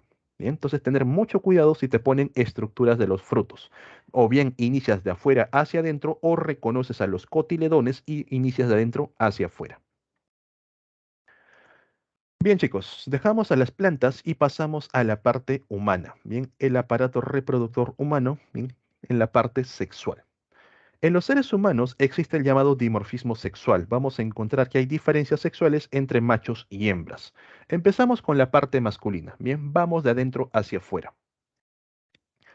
En el caso de los varones, vamos a encontrar que los espermatozoides se producen a nivel de los testículos. Estos testículos vienen a ser un par de órganos que se desarrollan de manera ajena, de manera externa al resto del cuerpo, rodeados por una membrana conocida como escroto. ¿Por qué? Los testículos tienen que estar a una temperatura menor que el resto del cuerpo, básicamente entre medio grado a un grado menos. Por eso, ya que si se encuentran a temperaturas normales del cuerpo, puede generar problemas en el desarrollo de los espermatozoides. Por eso que es muy importante que los varones no tengan fiebres altas, bien, cuando ya desarrollan la etapa sexual. Sobre todo que los varones ya adultos no les dé sarampión por primera vez, que se caracteriza por fiebres de 40, 41. También muy importante que los varones no pongan aparatos como las laptops u otros objetos calientes entre las piernas, ya que de alguna manera va a dañar a los testículos y no van a producir espermatozoides correctamente. ¿Bien? Básicamente los varones quedarían estériles. Los espermatozoides que son producidos en los testículos van a migrar hacia el epidídimo, que es una estructura que se encuentra sobre cada uno de los testículos. ¿Y qué ocurre a nivel del epidídimo? Atento por aquí. Entonces, en los testículos, ¿bien?, se forman los espermatozoides. Voy a colocarlos como ZP, ¿bien? Espermatozoides. Estos espermatozoides que se han formado a nivel de los testículos en el epidídimo, bien, van a maduran y se capacitan. ¿Se capacitan para qué? Para poder moverse y para poder fecundar. Si tú observas en una muestra de espermatozoides que estos no se mueven en un solo sentido, que no tienen la capacidad de poder fecundar, significa que a nivel del epidídimo han ocurrido problemas que no han permitido la maduración ni la capacitación correcta de los espermatozoides. Estos espermatozoides, una vez que ya están listos, van a salir únicamente mediante procesos de eyaculación y van a viajar a través de los conductos deferentes, salen por aquí, van a rodear a la vejiga y fíjate que los conductos deferentes se unen con el conducto que sale de la vejiga y permite eliminar la orina. Ese conducto se conoce como la uretra y la orina presenta, digamos, un pH bastante ácido. La acidez puede dañar a los espermatozoides. Para evitar que los espermatozoides mueran mientras van saliendo a través de la uretra, a través del pene, los espermatozoides van a salir acompañados con un líquido conocido como el líquido seminal. Ese líquido seminal está formado por tres estructuras: la vesícula seminal, la próstata y las glándulas de Cooper. Bien, ellas tres se encargan de poder producir el líquido seminal. La próstata y la vesícula seminal, continuamos por aquí, la próstata más la vesícula seminal se encargan de poder liberar, como por ejemplo, lo que viene a ser el ácido cítrico, se encargan de liberar iones calcio, ¿bien? Los cuales van a ayudar a que los espermatozoides obtengan nutrientes, obtengan energía y puedan movilizarse, puedan vivir aproximadamente 72 horas posterior a la eyaculación. Las glándulas de Cooper van a liberar una sustancia alcalina, la cual se encarga de neutralizar, sustancia alcalina, la cual se encarga de neutralizar la condición ácida tanto de la vía urinaria del varón, bien de lo que viene a ser la uretra, como del conducto vaginal en la mujer, que también presenta un pH ácido por los lactobacilos. Bien, entonces gracias a estos tres se forma lo que viene a ser el líquido seminal y los espermatozoides pueden salir sin ningún problema. Los espermatozoides continúan su viaje, bien pasaron por el conducto deferente, pasaron a la uretra y finalmente salen a través del meato uretral, salen por la punta del pene. Cuando analizamos la estructura del pene, vamos a notar que en la punta tiene una estructura conocida como el glande, el cual presenta una gran cantidad de terminaciones nerviosas. Cuando el pene es estimulado, sobre todo a nivel del glande, esos estímulos llegan hacia la parte cerebral, activan funciones a nivel del hipotálamo y el hipotálamo responde aumentando la presión sanguínea en el área. Esa presión sanguínea básicamente significa que aumenta la cantidad de sangre en el área y la sangre se acumula a nivel del cuerpo cavernoso, bien, toda esta estructura, lo que permite que el pene pueda erectarse de manera normal. Pero ojo, observa algo, el cuerpo cavernoso llega a tener contacto con la próstata, por eso que en algunas personas que ya con edades avanzadas, con problemas a nivel de la próstata, la llamada prostatitis, cada vez que tienen un proceso de erección, eso genera dolor porque la próstata se encuentra inflamada, lo que hace que el hipotálamo reconozca el dolor y disminuya la presión sanguínea, generando problemas conocidos como la disfunción eréctil.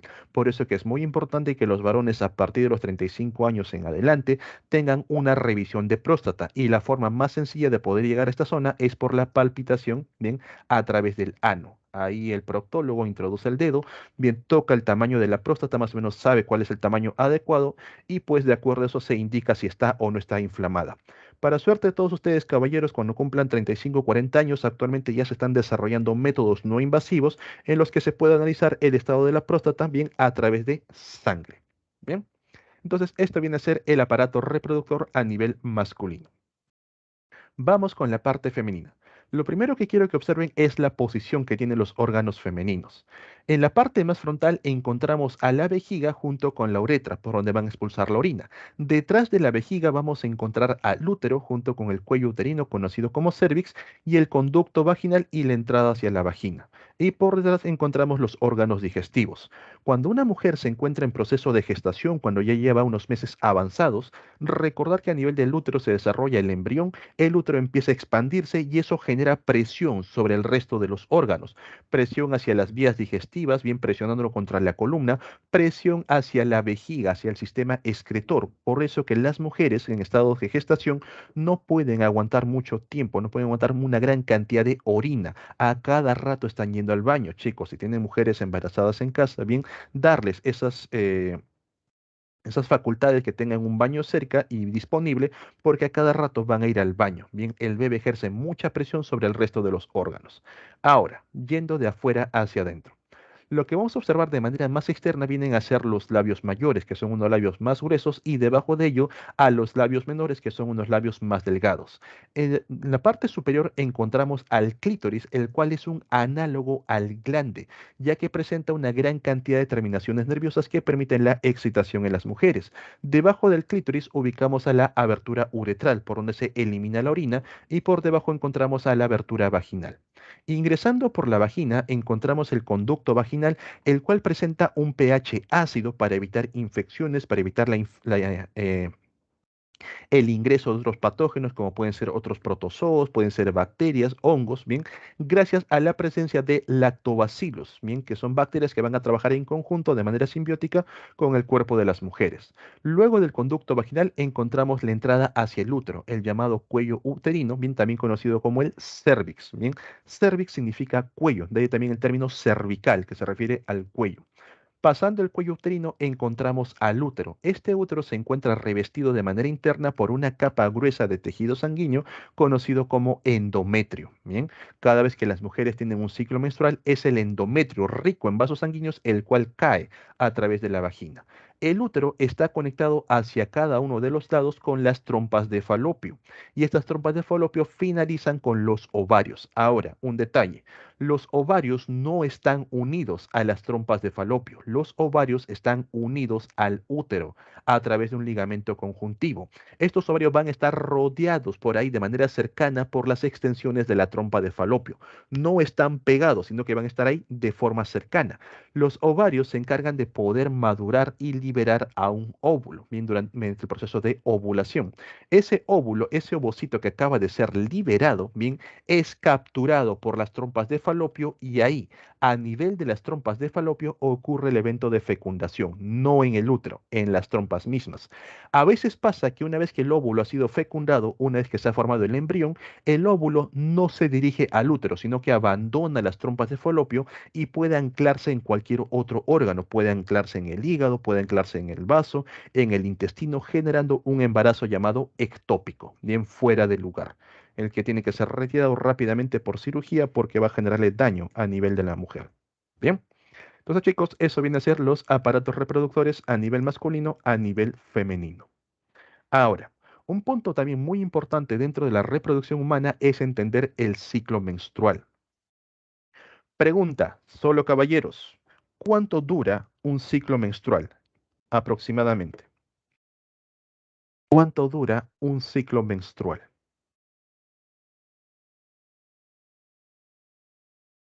¿Cuántos días toma un ciclo menstrual?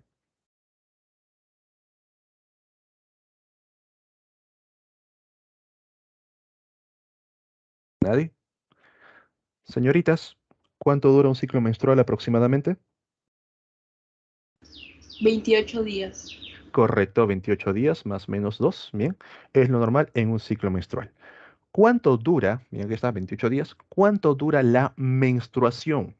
Caballeros, ¿cuántos días en un rango dura la menstruación?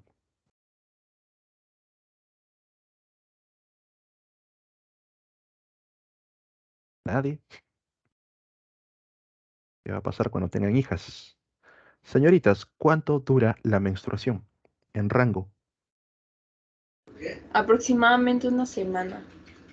De 3 a 5, correcto, una semana a lo mucho. Así es. Bien. Aquí me colocan de 1 a 7, pero básicamente son los días de sangrado. Bien, tiende a durar hasta 3, 5 días, puede llegar a la semana. Bien, es correcto. Ahora, el ciclo menstrual en las mujeres es un ciclo que se regula mediante las hormonas. Bien, las hormonas a nivel de la hipófisis van a controlar todo el ciclo menstrual. Y el ciclo menstrual se divide en dos etapas. La fase folicular, donde nosotros vamos a encontrar a los folículos ováricos, y la fase lútea, donde encontramos al cuerpo lúteo. Bien. Todas las mujeres, absolutamente todas, en la etapa embrionaria han desarrollado todos los ovocitos que le van a acompañar durante su vida. Recién cuando llegan a la pubertad, uno por uno los ovocitos van madurando dentro de los folículos. Aquí podemos ver cómo poco a poco el folículo va creciendo y dentro del el ovocito va madurando. Bien, esto se logra gracias a la llamada hormona folículo estimulante, la FSH. Permite la maduración de los gametos, en el caso de las mujeres, la maduración de los óvulos. En el día 14, en el punto medio del ciclo menstrual, es el día de ovulación, el día donde el óvulo tiene que ser liberado. Y para que el óvulo sea liberado correctamente, la hormona folículo estimulante alcanza un pico máximo y también la hormona luteinizante alcanza un pico máximo. Cuando estos dos picos coinciden, recién ahí el folículo libera al óvulo. Las mujeres van a notar un incremento en la temperatura justo en el grado de ovulación, la cual poco a poco se va a ir regulando hasta que termina el ciclo menstrual. Entonces, ¿qué ocurre? Una vez que el folículo ha liberado al óvulo, el folículo, bien que llegó hasta aquí, automáticamente se convierte ahora en el cuerpo lúteo. Y el cuerpo lúteo, a medida que van pasando los días, se va degradando poco a poco.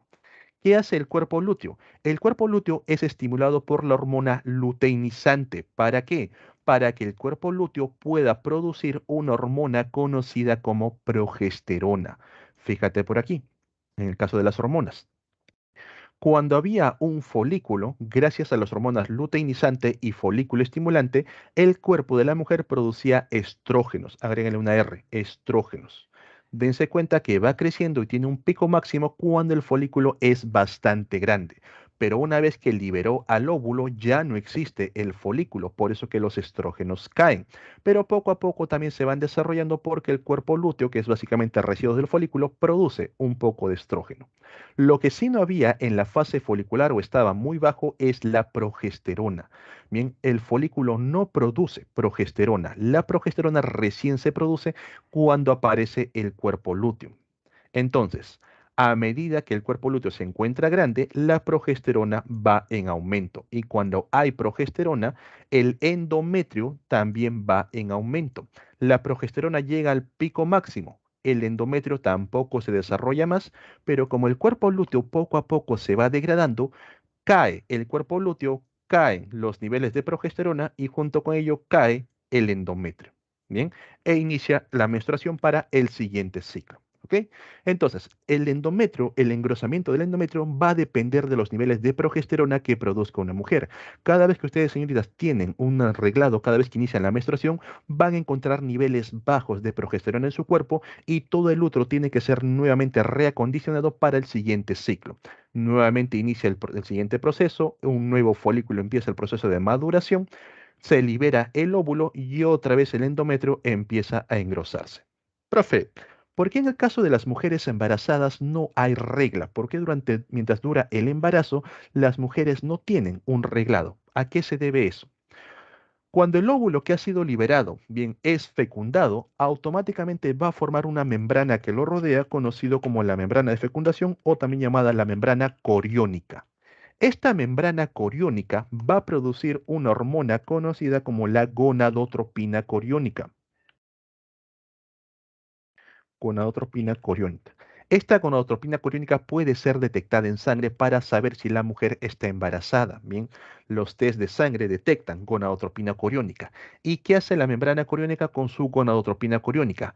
Impiden que el cuerpo lúteo se degrade. Vamos a utilizar otro color.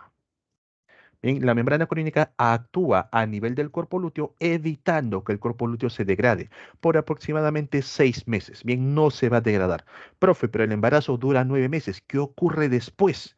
Después de que ya la membrana coriónica bien impidió que el cuerpo lúteo se degrade, como el cuerpo lúteo no se degrada, la progesterona se mantiene alto y al mantenerse alto, el endometrio tampoco cae, se mantiene firme, pero luego de eso el cuerpo lúteo sí o sí se degrada, ya le dio tiempo suficiente para que el bebé forme una buena placenta. Y la placenta tiene la capacidad de poder formar su propia progesterona.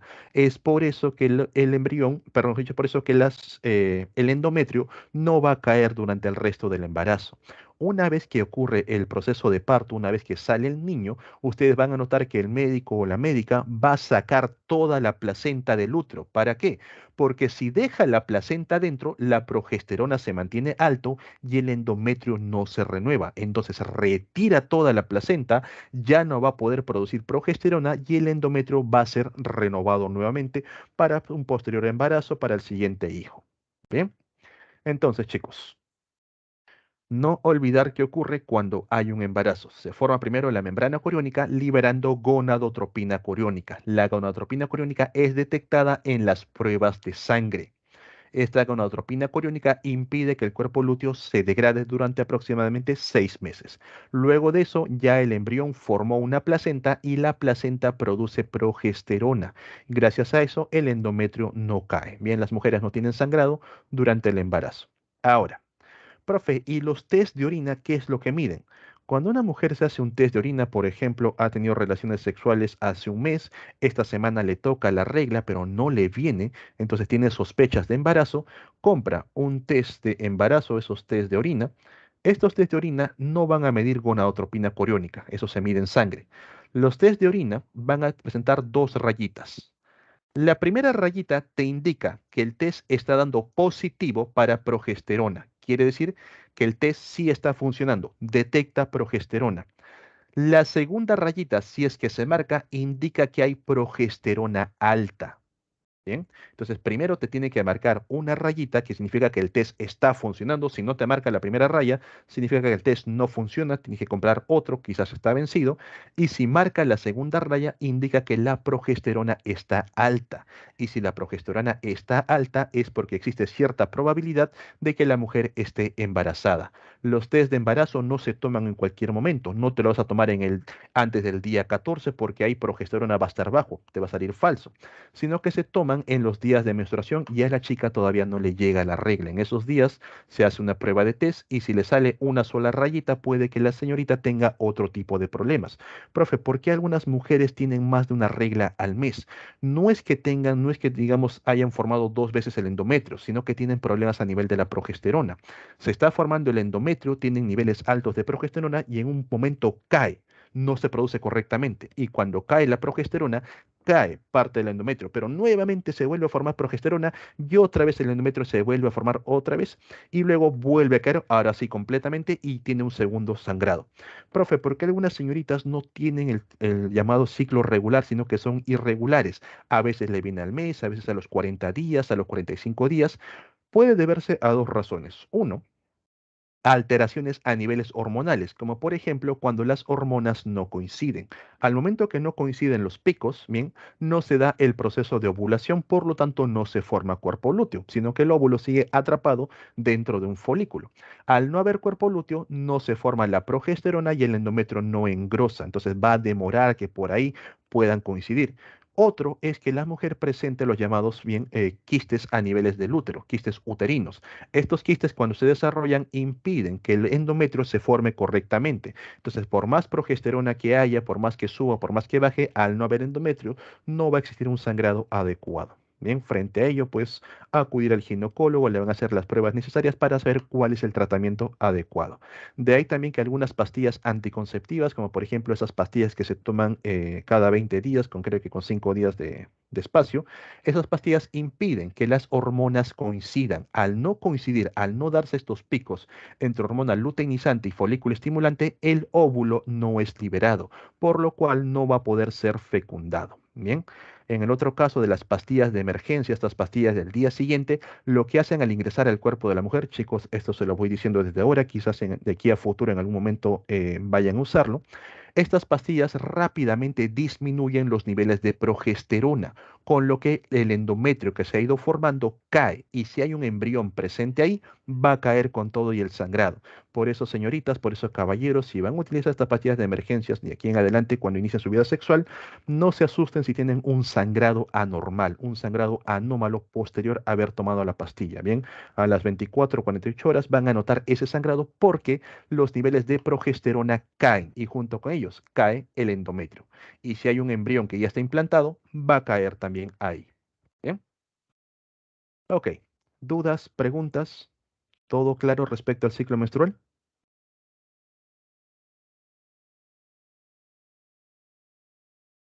¿Todo bien? Pero, profesor.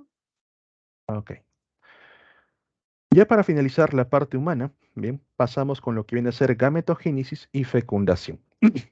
En el caso de los varones, bien, los varones no desarrollan la parte sexual hasta que inicia la pubertad. Recién en la pubertad, los espermatogonios empiezan todo el proceso de desarrollo de espermatozoides. Por eso que los varones pueden generar espermatozoides de por vida, porque los espermatogonios, aparte de hacer meiosis hacia abajo para formar espermatozoides, los espermatogonios pueden realizar mitosis, pueden duplicarse, manteniendo la línea celular base. Van a producir espermatozoides desde la pubertad hasta el día en que se mueran. En cambio, las mujeres no. A nivel embrionario, cuando se encontraban en el útero, ahí formaron los ovogonios y a partir de los ovogonios formaron los ovocitos primarios, una gran cantidad de ovocitos primarios.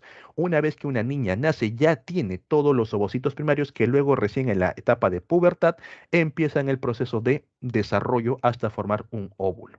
Bien, entonces esta es una diferencia básica entre varones y mujeres. Ahora, a partir de los gonios, bien, gonio que significa huevo, el ovogonio, espermatogonio, se forman los espermatocitos y los ovocitos primarios. Los que son primarios realizan meiosis 1 para formar a los secundarios. Espermatocito secundario, ovocito secundario. Los secundarios realizan meiosis 2. Para que se acuerden, ¿bien? Ovocito primario, espermatocito primario, meiosis 1. Ovocito secundario, espermatocito secundario, meiosis 2. Meiosis 1, reduccional. Vamos con la parte masculina. Reduce la carga a la mitad. N. Bien, aquí estamos con la carga 2N.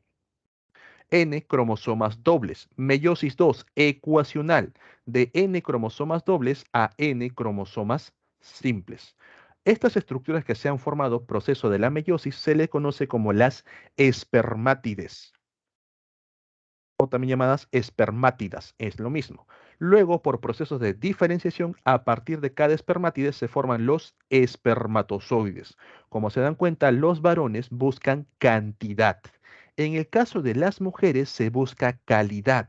Empezamos otra vez con el ovocito primario, 2N, meiosis 1, reduccional, reduce la carga a la mitad. El ovocito secundario con carga N y el primer corpúsculo polar, esto no se da. Bien, este corpúsculo polar se degrada. Bien, el ovocito secundario continúa. Meiosis 2, ecuacional, de cromosomas dobles a cromosomas simples, NN. Ahí aparece el segundo corpúsculo polar, el cual también se degrada. Solamente una de las células llamadas ovótides va a diferenciarse hasta formar el huevo o también conocido como óvulo. Bien, las mujeres buscan calidad. Bien, entonces ahí tenemos la llamada gametogénesis. Una vez que tenemos espermatozoides y óvulos, pasamos al proceso de fecundación. Los espermatozoides van a nadar a través del conducto vaginal, ingresan por el cérvix o cuello uterino, llegan a nivel del útero y aquí se da la primera gran decisión de su vida, izquierda o derecha. Bien, solamente uno de los ovarios va a liberar a un óvulo, es lo más normal, salvo en algunas excepciones que se liberan, cada uno libera un óvulo bien por separado. Los espermatozoides van a seguir nadando a través de las trompas de falopio o también llamados los oviductos y estas trompas los vamos a dividir en tres secciones, en tres partes. El primer tercio, el segundo tercio y el tercer tercio que está pegado ya al útero. La fecundación ocurre en el primer tercio. Los espermatozoides nadan hasta aquí. hasta el extremo, bien, donde van a encontrar a un ovocito, a un óvulo ya maduro, y ocurre un evento de fecundación. Una vez que un espermatozoide logra ingresar en el óvulo, automáticamente se forma una membrana que están viendo por aquí. A esa membrana se le conoce como la membrana de fecundación. ¿Para qué? Para evitar que el resto de los espermatozoides puedan fecundar al mismo óvulo, para evitar algo llamado la polispermia. Bien, si por ahí dos espermatozoides logran ingresar al óvulo, se produce una alteración genética, una aberración genética y simplemente se degrada. El embrión no desarrolla. Bien, entonces ingresa un espermatozoide, se forma automáticamente la membrana de fecundación y gracias a ella ya no pueden ingresar más espermatozoides. Ahí tenemos ya a un huevo fecundado, también conocido como un cigoto o embrión. Este cigoto va a continuar con los procesos de desarrollo, se divide en 2 células, 4 células, 8 células, hasta que finalmente llega a la etapa de mórula, donde ya no se van a poder contar la cantidad de células, y luego pasa a la etapa de blástula. Recién bajo la forma de blástula es donde se implanta en el útero para continuar con el desarrollo. Profe, ¿cuándo se forman los gemelos? Justo aquí, cuando se dan las divisiones. A veces cuando la célula se divide por primera vez para formar dos nuevas células, se separan. Es tan fuerte la división que terminan separándose y cada uno continúa con los procesos de división. Como están en las primeras etapas, van a mantener la misma información genética suficiente para desarrollar a un organismo. Por eso que los gemelos son completamente iguales, ¿bien? Y presentan el mismo sexo, porque tienen la misma carga genética. Pero, por ejemplo, cuando las mujeres liberan dos óvulos y dos óvulos distintos son fecundados, ahí se forman los mellizos, los cuales van a presentar diferencias porque no provienen del mismo óvulo, no tienen la misma carga genética y pueden presentar sexos distintos. Pueden ser mujer y varón, bien, o también puede ser dos mujeres o dos varones, pero se nota ya las diferencias, bien. Los gemelos no, los gemelos son de un solo óvulo que durante los procesos de división se separaron. Entonces tienen la misma carga genética, tienen el mismo sexo. ¿Bien? Ahora, en cuanto al desarrollo embrionario, partimos de aquí, del llamado cigoto, que es el huevo que ha sido fecundado. Este cigoto va a iniciar los procesos de división conocidos como clivajes. Se va dividiendo 2 células, 4 células, 8 células, hasta que llega un punto en que ya no se puede contar. A eso se le conoce como una mórula, tiene forma de morita. La mórula empieza a reorganizar las células y va a generar un espacio en interno conocido como el blastocele. Cuando ustedes observen un blastocele, ya están en la etapa llamada blástula. Las células continúan el proceso de organización y las que están por arriba empiezan a migrar por los laterales hacia abajo, lo que va a hacer que las células que se encuentran por debajo empiecen a ingresar y rellenar a este espacio. A ese evento se le conoce como gastrulación y ya tú llegas a la etapa llamada gástrula. Bien, entonces son cigoto, mórula, blástula y gástrula. Esto que está ingresando, bien, esta estructura se le conoce directamente como el arquenterón. Arquenterón. Y gracias al ingreso del arquenterón se va a formar un orificio que en el caso de nosotros viene a formar el ano y poco a poco va ingresando hasta llegar a conectarse con el otro extremo que va a formar otro orificio que viene a ser la boca. Gracias a esta disposición de las células tenemos tres capas embrionarias. Las células que quedaron por dentro, bien que están aquí adentro, vienen a ser las del endodermo, las cuales van a formar todo lo que conecta la boca con el ano: sistema digestivo, sistema respiratorio. Las células que quedaron por fuera se les conoce la parte externa, ectodermo, y van a formar todo lo que tenemos de manera superficial: la piel, uñas y pelo, y el sistema nervioso. Esos puntos donde el sistema nervioso se junta con la piel dan origen al órgano de los sentidos. Entre ambas capas se desarrolla aquí en el centro un tercer grupo de células, las cuales se conocen como el mesodermo. A partir del mesodermo se forma el relleno que está entre el tubo digestivo y la parte más externa: sistema muscular, circulatorio, óseo, excretor, reproductor. Bien, entonces chicos, empiezan siempre con el endodermo, todo lo que conecta la boca con el ano, sistema digestivo y respiratorio. Ectodermo, lo más externo, lo más superficial. Bien, la piel, el cabello, las uñas y el sistema nervioso. En conjunto, órgano de los sentidos. El resto de estructuras, el relleno básicamente, proviene del mesodermo. Ya para finalizar el tema, chicos, de manera rápida, porque me gana el tiempo, bien, algunos puntos sobre la fecundación, perdón, sobre la reproducción. Tenemos también la llamada partenogénesis. ¿Qué cosa es la partenogénesis? A partir de un huevo no fecundado, vemos que aquí tenemos una hembra, bien, produce huevos, óvulos no fecundados. A partir de estos óvulos surgen los machos, también conocidos como zánganos. Estos machos tienen la única finalidad de poder reproducirse con la hembra, ahora sí, un huevo fecundado, para formar nuevas hembras, para formar al resto de la colonia. Entonces, la partenogénesis es el desarrollo de un organismo a partir de un óvulo no fecundado. Es muy común en las abejas, en las hormigas, en las termitas.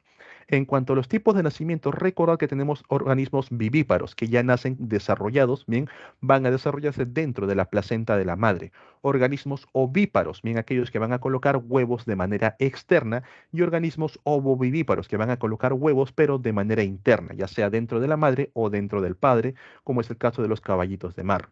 En cuanto a los tipos de fecundación, tenemos fecundación externa, donde la hembra primero deposita los huevos y luego el macho libera los espermatozoides, que mediante señales químicas llegan a ubicar a los huevos y lograr fecundarlo. Y también tenemos la fecundación interna, donde el macho, mediante ciertas estructuras, logra penetrar a la hembra para depositar bien los espermatozoides y poder fecundar a los óvulos. De esa manera, pues, formar a los nuevos organismos. Por último, tenemos que hablar de los tipos de desarrollo. Existen dos. El desarrollo directo es aquel donde el organismo, una vez que nace, una vez que eclosiona, no tiene un cambio significativo, únicamente crece, como por ejemplo los grillos, como por ejemplo las cucarachas, como por ejemplo nosotros. Desde que nacemos únicamente crecemos. No hay un cambio muy fuerte. Y tenemos también organismos con desarrollo indirecto que van cambiando por etapas. A esas etapas se le conoce como metamorfosis, como por ejemplo las polillas, las mariposas pasan por una etapa de larva, luego llegan a una etapa de pupa o crisálida y finalmente a la etapa de adulto. Aquí también encontramos, por ejemplo, a los anfibios que van pasando por etapas. Inician como un renacuajo que no tiene patas, tiene branquias externas, desarrolla las patas delanteras, luego las patas traseras, pierde la cola y finalmente las branquias externas dan origen a los pulmones. Ha pasado por eventos de metamorfosis. Bien, entonces directo cuando el organismo únicamente crece, indirecto cuando va pasando por etapas. Bien chicos, hasta aquí sería la clase de hoy. Muy agradecido con todos ustedes por su participación. En pantalla estoy colocando las claves correspondientes a esta semana. Bien, se los copio de igual manera en la barra de chat. Cuídense bastante, estudien un montón. Nos vemos la siguiente semana. Bien, chao, chao chicos. Gracias, profesor. Gracias a ustedes.